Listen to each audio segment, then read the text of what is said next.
பேரவைத் தலைவர்களே, நீங்க உட்காருங்க. நேற்று நான் பேசும்போது சில அமைச்சர்கள் குறுக்கிட்டு பேசினாங்க, அதற்கு நீங்க அனுமதி கொடுத்தீங்க. அது மாதிரி இன்னைக்கு முதலமைச்சர் பேசும்போது சில வார்த்தைகள், தவறான வார்த்தைகள் பேசுறாரு. அவர் பார்ட்டி ஃபண்ட் அப்படின்னு சொல்லியிருக்கிறாரு. அவர் அமைச்சர் அந்த பார்ட்டி ஃபண்ட் எந்த பார்ட்டின்னு கூட சொல்ல தைரியம் இருந்தா சொல்லுங்க, நாங்க அதெல்லாம் ஃபேஸ் பண்ண தயாரா இருக்கோம். எதையும் ஆதாரத்தோடு எதையும் பேசுங்க. நீங்க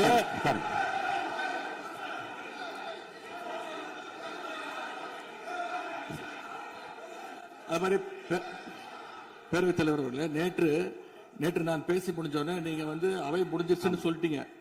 நாங்கெல்லாம் வீட்டுக்கு போயிட்டோம். வீட்டுக்கு போய் டிவி போட்டு பார்த்தா அங்க இன்னொரு அமைச்சர் இன்னும் பதில் சொல்லிட்டே இருந்திருக்கிறாரு. அதற்கெல்லாம் நாங்க இப்ப என்ன பதில் இது, என்ன மரபு இது? நீங்க இப்ப பேசிக்கிட்டே இருப்பீங்களா? நாங்க பாத்துக்கிட்டே இருக்கணுமா? அதே மாதிரி இன்னைக்கு முதலமைச்சர் அவர்கள் பேசும்போது நாங்களும் அமைதியா கேட்டுட்டு தான் இருந்தோம். ஆனா சில கருத்துக்கள் அவர் பேசும்போது அதை நாங்க அனுமதிக்க முடியாது. ஆதாரத்தோடு ஏதாவது பேசணும்னா, குற்றச்சாட்டுகள் சொல்லும் போது ஆதாரத்தோடு சொன்னீங்கன்னா அதை நாங்க ப்ரூவ் பண்றதுக்கு தயாராக இருக்கு. மாண்புமிகு உறுப்பினர் அவர்கள் இருங்க. நேற்று மாண்புமிகு எதிர்க்கட்சித் தலைவர்கள் பேசியதும், மாண்புமிகு பொதுப்பணித் தலைவர்கள் பேசியதும் ஆதாரம் இல்லாமல் பேசக்கூடாது என்று நான் சொன்னேன். ஆய்வு செய்து நீக்கப்பட வேண்டியது நீக்கும் என்று சொன்னேன். இப்போது மாண்புமிகு முதல்வர் அவர்கள் பேசி முடிக்கட்டும். நீங்கள் கூறிய கருத்துப்படி அதில் ஆதாரங்கள் இல்லாத குறிப்பாக இருந்தால் அது நீக்குவதற்குரிய உரிமை எனக்கு இருக்கிறது. ஆய்வு செய்து நான் நடவடிக்கை எடுப்பேன். இப்போது மாண்புமிகு முதலமைச்சர் அவர்கள் பேசலாம்.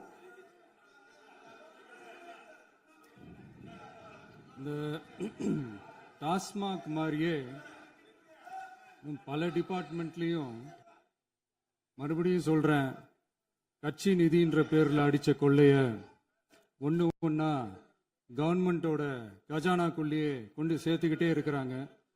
இப்பவும் சொல்றேன், மக்கள் பணத்திலிருந்து ஒரு பைசா கூட தொடமாட்டோம், தொடவும் விடமாட்டோம், தொட்டா விடமாட்டோம், இதுக்கு முன்னாடி தொட்டவங்களையும் விடமாட்டோம்.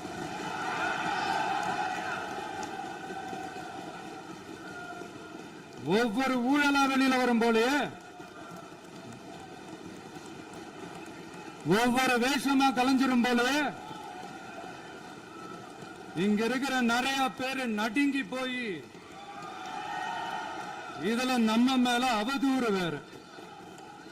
இப்ப புதுசா ஒரு வெப்பன் ஒண்ணு கொண்டு வந்திருக்காங்க. அது என்ன தெரியுமா? அவங்க தயவால தான் நம்ம ஆட்சி நடக்குதாம். மக்கள் தயவால இந்த ஆட்சி நடந்துகிட்டு இருக்கு. மனசாட்சி உள்ள சக்திகளோட ஆதரவால இந்த ஆட்சி நடந்துகிட்டு இருக்கு.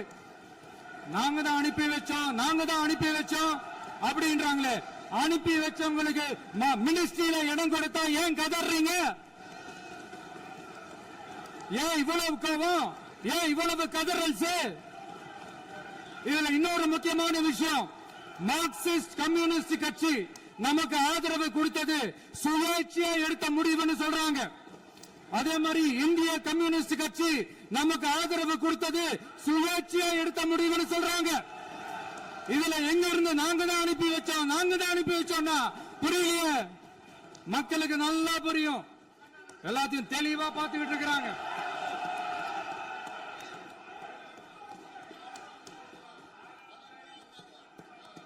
முதலமைச்சர் கண்டினியூ பண்ணலாம். முதலமைச்சர்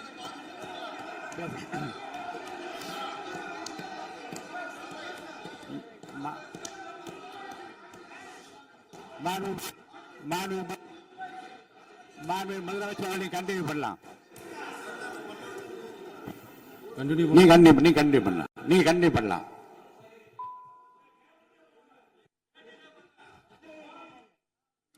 இந்த சமூக நீதி அரசுன்னு சொல்றவங்களை பார்த்து கேட்கிறேன், நம்ம பட்டியலின சகோதரர்களுக்கு எத்தனை அமைச்சர் பதவி கொடுத்தீங்கன்னு கொஞ்சம் சொல்ல முடியுமா? ஆனா நம்மளுடைய அரசுல 8 அமைச்சர் பதவிகள் யாருக்கு? நம்ம பட்டியலின சகோதரர்களுக்கு.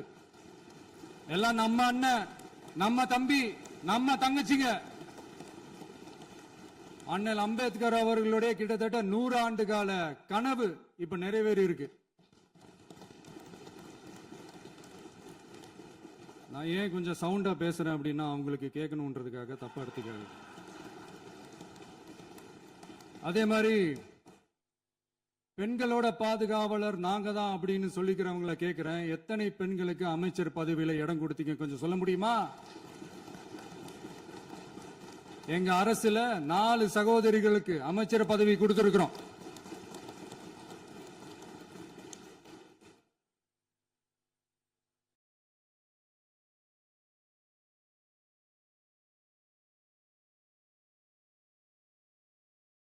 அதனால மக்களால் நிராகரிக்கப்பட்டு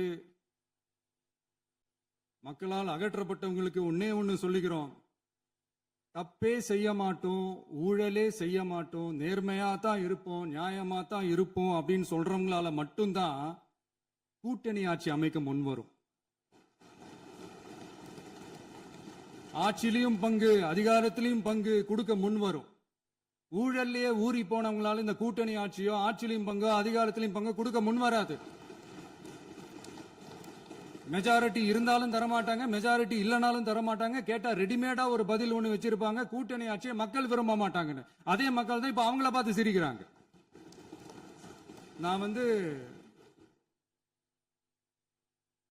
பதவி ஏத்த அன்னைக்கு கொஞ்சம் டைம் அவகாசம் கேட்டேன். எதுக்கு கேட்டேன்? நிதி நிலைமைலாம் கொஞ்சம் மோசமா இருக்குது, அதெல்லாம் கொஞ்சம் சரி செஞ்சுக்கிட்டு படிப்படியா கொஞ்சம் கொஞ்சமா நான் கொடுத்த வாக்குறுதிகள்லாம் செயல்படுத்துவேன், அதுக்காக கொஞ்சம் டைம் அவகாசம் கேட்டேன். நான் ஏதோ வேற எதுக்காகவோ வேற யாருக்காகவோ ஏதோ அவகாசம் கேட்ட மாதிரி. அடுத்து இங்க சபையில இல்லாதவங்களை பத்தி பேச வேண்டாம்னு நினைக்கிறேன்.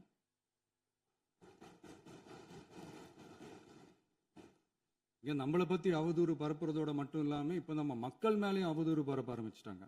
மக்கள் நமக்கு ஓட்டு போட்டது தப்பான், குடும்பம் குடும்பமா நமக்கு ஆதரிச்சது தப்பான். இது இப்ப இல்ல, நான் சொல்றது எம்ஜிஆர் அவர்கள் காலத்திலிருந்தே. அப்பவே அவர் ஜெயிச்சப்போ அதே மக்களை தப்பு தப்பா பேசுறது. மக்கள் என்ன பண்ணிட்டாங்க, எம்ஜிஆர் என்ன பண்ணிட்டாரு, எம்ஜிஆர் என்ன இது பண்ணிட்டாரு. 50 வருஷமா ஒரே டெக்னிக்கா.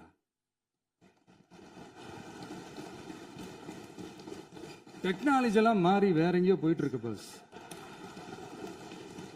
இதுல கொஞ்சம் டெக்னிக்காச்சும் கொஞ்சம் மாத்தினா கொஞ்சம் நல்லா இருக்கும்.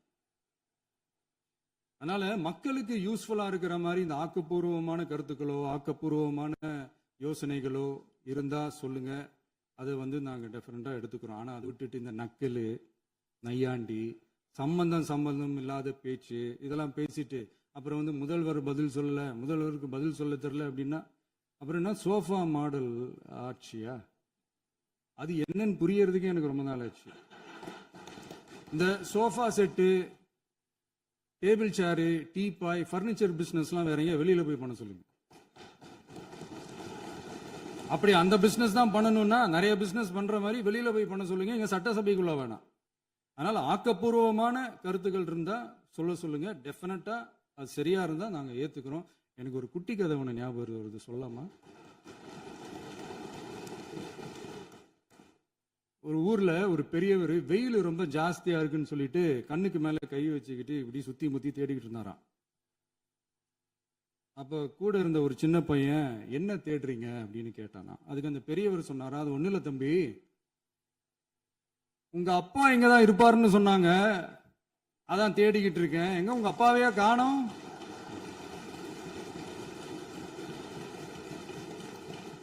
இல்ல அந்த எங்களுக்கும் நக்கலா நையாண்டியா சம்பந்தம் இல்லாத குட்டி கதை இதெல்லாம் எங்களுக்கும் பேச தெரியும். அந்த கதையில பெரியவர் அப்படி சொன்னாராம், தப்பா எடுத்துக்காதீங்க. அந்த கதையில பெரியவர் அப்படி கேட்டாராம். அதனால யாரும் இங்க டென்ஷன் ஆக வேணாம். அதனால இன்னொரு இந்த என்னுடைய உரையை முடிக்கிறதுக்கு முன்னாடி போயிட்டாங்க, பேசலாமா?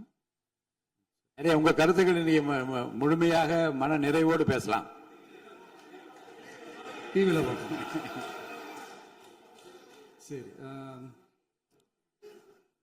அதான் 5 நிமிஷம் பேசுனதுக்கே கொளத்தூரி இந்த ஆட்டம் ஆயிடுச்சு. பேசுனா அப்புறம் என்ன பண்றது? கடைசியா நான் இந்த உரையை முடிக்கிறதுக்கு முன்னாடி ஒரு முக்கியமான ஒரு விஷயம் பத்தி சொல்லணும். ஆளுநர் உரை அன்னைக்கு இந்த தமிழ் தாய் வாழ்த்துக்கு அப்புறம் தேசிய கீதம் பாடினது தப்பு, தேசிய கீதம் 2 முறை பாடினது தப்பு, அப்படி ஒரு நிகழ்வு இதுக்கு முன்னாடி இந்த சட்டசபையில நடந்ததே கிடையாது. அந்த மரபையே மாத்திட்டீங்க. இப்படி ஒரு ஒரு பெரிய ஒரு போர் மாதிரி எதிர்க்கட்சியை சார்ந்தவங்கலாம் சொன்னாங்க இல்லையா? அந்த மாநில உரிமை போராளிகளை, அந்த மரபு காக்கிற உரிமை போராளிகளை ஒரே ஒரு கேள்விதான் கேட்கணும். 2021 ஆகஸ்ட் 2 ஞாபகம் இருக்கா? Centenary celebration of Tamil Nadu legislature. அந்த ஃபங்க்ஷன்ல நம்ம முன்னாள் முதலமைச்சர் கருணாநிதி அவர்களோட கலைஞர் அவர்களுடைய கலைஞர் அவர்களுடைய புகைப்படத்தை மாண்புமிகு குடியரசுத் தலைவர் திறந்து வைக்கிற ஒரு ஃபங்க்ஷன். அந்த ஃபங்க்ஷன்ல national anthem followed by Tamil Thai Vazhthu அப்படின்னு அறிவிச்சது ஞாபகம் இருக்கா? அதாவது தேசிய கீதத்துக்கு அப்புறமா இரண்டாவது முறையா, நோட் திஸ் பாயிண்ட் மாண்புமிகு பேரவைத் தலைவர் அவர்களே, ப்ளீஸ் நோட் திஸ் பாயிண்ட். தேசிய கீதத்துக்கு அப்புறம் இரண்டாவது முறையாக தமிழ் தாய் வாழ்த்து பாடப்படும் அப்படின்னு சொன்னது ஞாபகம் இருக்கா?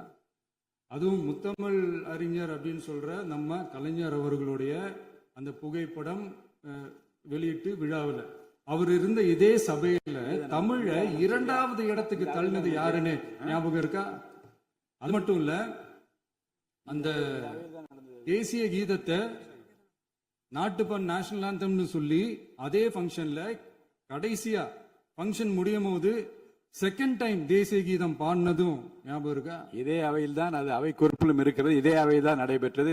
இந்த தக்க நேரத்தில் இந்த ஆதாரங்களை அளித்த மாண்பு முதல் அவர்களுக்கு நன்றியை தெரிவித்துக் கொள்கிறேன். டவுட் இருந்தா இந்த புக்கை பார்த்து தெரிஞ்சுக்கலாம். அதனால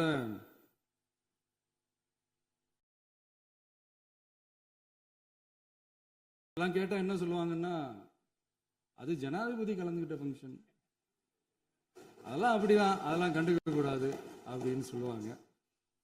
இதே மாதிரிதான் பேசுறது ஒண்ணு, செய்யறது ஒண்ணு, பேசுறது ஒண்ணு. இதெல்லாம் மக்கள் பார்த்துக்கிட்டு இருக்காங்க.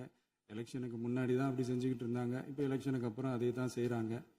இந்த விஜயையும் சாமானியர்களின் உண்மையான சமூக நீதி அரசையும் அவமானப்படுத்துறதுக்கு தான் அவங்களோட அந்த பொலிட்டிக்கல் சீனியாரிட்டி அது பயன்படுத்துது போல. சரி, செய்யட்டும், நல்லா செய்யட்டும். இப்போ ஆனாலும் நம்மளுடைய மாநில உரிமை, மொழி உரிமை, உத்தமபுத்திரர் போல வேஷம் போடுற எதிர்கட்சிக்கு ஒன்றை மட்டும் ஆணித்தரமாக சொல்றோம்.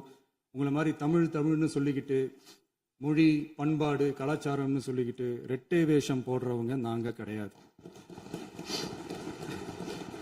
உலகெங்கும் வாழும் என் தமிழ் சொந்தங்களுக்கு நம்முடைய உத்தரவாதம் தமிழ் தான் எங்க உயிர் நாடி அப்படின்றத மறக்க மாட்டோம். இப்பவும் சொல்றோம், மாநில உரிமையில எப்பவும் உறுதியா இருப்போம். அதே சமயத்துல அரசியல் வேற, ஒன்றிய மாநில அரசுகளுக்கு இடையே இருக்கிற நிர்வாக அணுகுமுறை வேற. இதுல நாங்க ரொம்ப தெளிவா இருக்கிறோம். அதனால எங்களுக்கு பாடம் எடுக்கிறதா நினைச்சுக்கிட்டு உங்க வேஷத்தை நீங்களே கொஞ்சம் கொஞ்சமா கலைச்சிக்கிட்டே வர்றீங்க, மறந்துடாதீங்க. அப்புறம் நேத்து எதிர்கட்சி தலைவர், மாண்புமிகு எதிர்கட்சி தலைவர் பேசும்போது நிறைய பேசினாங்க. அதுல ஒண்ணு மட்டும், அரசு சொல்றதா நினைச்சுக்கிட்டு நம்மளை இன்டைரக்டா ஈவில் அப்படின்ற அந்த வார்த்தையை யூஸ் பண்ணாங்க. எனக்கு ஒண்ணுதான் சொல்லணும்னு தோணுது. ஈவில்ஸ்னு டெவில்ஸ் பேசக்கூடாது.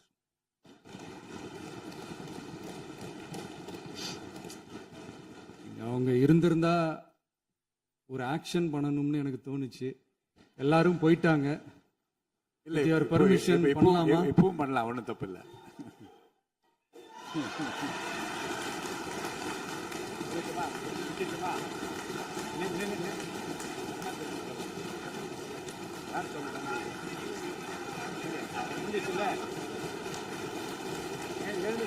சொல்லட்டுமா?